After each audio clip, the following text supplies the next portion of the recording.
સદારામ બાપાનો જય બરાબર આવી નહીં ભલામાણા. હું કાયમ કેતો કે જય એટલે વિજય.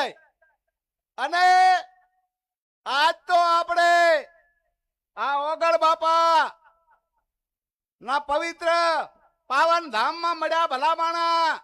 અને ઈ પણ ઠાકોર સમાજનું બંધારણ આજે અહીંયા આપણે અમલમાં મૂકવાના. હા, એટલે ભલામાણા એવી જયનાદ કરો કે આપણો વિજય વિજય થઈ જાય. બોલો ઓગળજી મહારાજ કી. વાહ, ખૂબ ખૂબ તમને સલામ વંદન. હમણાં બધા વક્તા કહેતા હતા કે ઠાકોર સમાજ ચારે બાજુથી રસ્તા બ્લોક થઈ ગયા છે, પણ મારે ઠાકોર સમાજના તમામ યુવાનો, વડીલો, માતાઓને સૌ પ્રથમ એને નમન કરો, વંદન કરો કે આ તડકાના ઉભા છે. એ મને ખ્યાલ છે કે ઠાકોર સમાજના બંધારણની વાત એને અંતરમાં મૂકવાની છે અને એને અમલ કરવા ઉભા છે. અને ખરેખર તમને વંદન કરું છું કે આપણે આ એક દિવસ આપણી કસોટીનો દિવસ છે. આપણે એરણ ઉપર મૂકવાનો છે. અહીંયા આપણને જે આપણા આગેવાનો વંચાણે લે, અમલમાં લે, એ બંધારણને અમલમાં મૂકવાનો. કેમ કે અહીંયા બળદેવગીરી બાપુ અહીંયા દેવ દરબારથી થળીના મહંત આપણી વચ્ચે આશીર્વાદ આપવા આવ્યા હોય ભલામાણા. અને એ ભારતી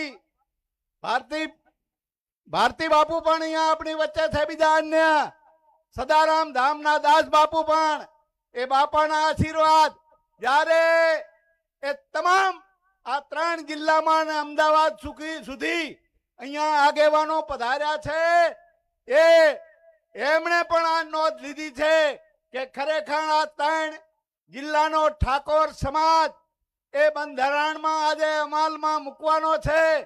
એટલે હું પણ બે હાથ જોડીને વિનંતી કરું. કેમ કે તમે તો ભલા માણા એક ક્ષત્રિયો છો. જે 24 અવતાર થઈ ગયા એ ક્ષત્રિયોના થઈ ગયા. અને એ સિંહના દાંત ગણવા વાળા એ ક્ષત્રિય ઠાકોર સમાજ છો ભલા માણા. એટલે આમાં વધારે વાત કરવાની ના હોય. અને ઠાકોર આમ તો પકડી લે એટલે પછી મૂકે નહીં. પણ મને ખ્યાલ છે કે આપણે ભાવસંગ દાદાએ 1881 દીકરીઓના એક માંડવે પીળા હાથ કરાવીને વર્લ્ડ ઓફ ગ્રીડ બુકમાં નામ લખાયું.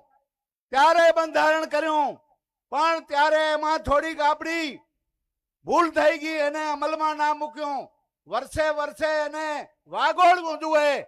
એ વાગોળ્યું નહીં. પણ અહીંયાથી અમે બધા ભેગા મળીને આ ગેનીબેન ને અહીંયા જગદીશ ઠાકોર ને મંત્રી સ્વરૂપજી ઠાકોર અને આ મંતો આ સંતો પધાર્યા છે. તો આપણે 12 મહિને એને એવું કાંઈક કરીએ જગદીશભાઈ, જેથી કરીને એની અમલવારી અને કોઈ સુધારા કરવા હોય તો સુધારા થાય. અને કોઈ જે અમલમાં મૂકવાના વાત હોય એ આપણે અમલમાં મૂકીએ. એટલે વધારે વાત નહીં કરતા તમારે બધાને વંદન કરું. આમ ને આમ સભાને આપણે જાળવી રાખવાની છે. અહીંથી આપણને જે આદેશ આપે, જે બંધારણના આપણા 16 મુદ્દા છે એને આપણને અમલમાં મૂકી અને ઘરે જઈ. મને આમ તો હું ગામડામાં જો જગદીશભાઈ વાત કરી કે તમે આગેવાનો બધા રહ્યા ને ઈ બંધારણને પાડજો. અમારે તો આ જુએ જ છે. કારણ કે એના છેડા ભેગા થતા નથી. ગરીબ માણસના મજૂરી કરે એના છેડા નથી ભેગા થતા ભલા માણા.